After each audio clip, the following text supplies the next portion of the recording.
تازہ ترین ویڈیوز کے لیے چینل کو سبسکرائب کر کے بیل آئیکن اور آل نوٹیفیکیشن پر کلک کریں تاکہ آپ کو ملے ہر اپڈیٹ سب سے پہلے۔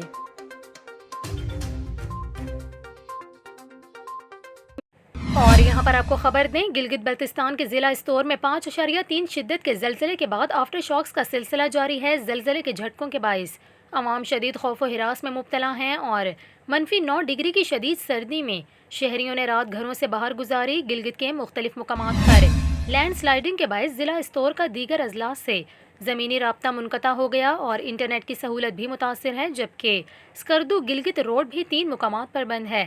جی بی پولیس کا یہ کہنا ہے کہ سڑکیں زمین سرکنے اور پتھر گرنے کے باعث بلاک ہوئی ہیں، جبکہ پھنسے مسافروں کی بروقت مدد کے لیے پولیس کو الرٹ کیا جا چکا ہے۔ واضح ہے کہ ضلع استور میں اس وقت 2 فٹ برف پڑی ہے اور سڑکیں بند ہونے کی وجہ سے متاثرین کی حالت زیادہ خراب ہو گئی ہے۔